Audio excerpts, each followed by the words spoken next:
Hello guys, അപ്പോൾ നമ്മൾ ഉണ്ടാക്കാൻ പോകുന്നത് ഒരു ഹോട്ട് എയർ ബലൂണാണ്. അപ്പോൾ അതിന് ഫസ്റ്റായിട്ട് ഒരു കാർഡ്ബോർഡ് ട്യൂബ് എടുക്കണം.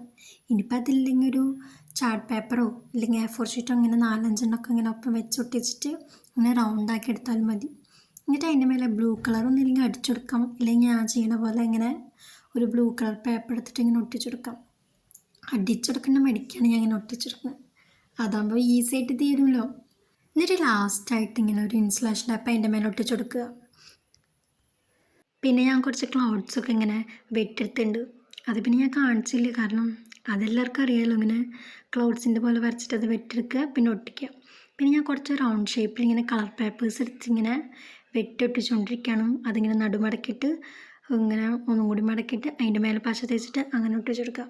അങ്ങനെ ഒരു 5 ഒട്ടിച്ചെടുക്കുക കേട്ടോ. ആ ബലൂൺ ഉണ്ടാക്കാനാണ് നമ്മളിതിങ്ങനെ ഒട്ടിച്ചെടുക്കണേ. പിന്നെ വേറൊരു കാർഡ്ബോർഡിൻ്റെ പീസ് എടുത്തിട്ട് അതിലിങ്ങനെ ഞാൻ വരച്ച പോലെ അങ്ങനെ വരച്ച് വെട്ടിയെടുക്കുക. പിന്നെ അതൊന്നും ഡിസൈൻ ചെയ്യുക, കാരണം അതിൻ്റെ മേലാണ് നമ്മളിത് ഒട്ടിക്കണേ. ആ ഒരു സാധനത്തിന് എന്താ പേര് പറയാൻ നിൽക്കാറുണ്ടോളാ. അപ്പോൾ ആ സാധനം ഒട്ടിച്ചെടുത്തിട്ട് ഒരു നൂലെടുക്കുക. എന്നിട്ട് ആ നൂല് അതിൻ്റെ ബാക്കിൽ ഇങ്ങനെ ഒട്ടിച്ചെടുക്കുക ഇൻസുലേഷൻ ടാപ്പ് വെച്ചിട്ട്. എന്നിട്ട് അതിങ്ങനെ കുറച്ച് വലിയ നൂലാവണം കേട്ടോ. അതിങ്ങനെ ഈ ട്യൂബിൻ്റെ മേലെ കൂടെ കയറ്റിയിട്ട് അടിയിൽ കൂടെ ഇറക്കണം. എന്നിട്ട് അത് ലാസ്റ്റ് ഇങ്ങനെ കെട്ടിടുക. കെട്ടിടുമ്പോൾ ഒരു കാര്യം ശ്രദ്ധിക്കണം കേട്ടോ, അത് നല്ല ടൈറ്റായിട്ടും തീരെ സ്പേസ് ഇല്ലാണ്ട് വേണം കെട്ടാൻ അടിയിൽ, ഇല്ലെങ്കിൽ അതിങ്ങനെ ലൂസായിട്ട് കിടക്കും.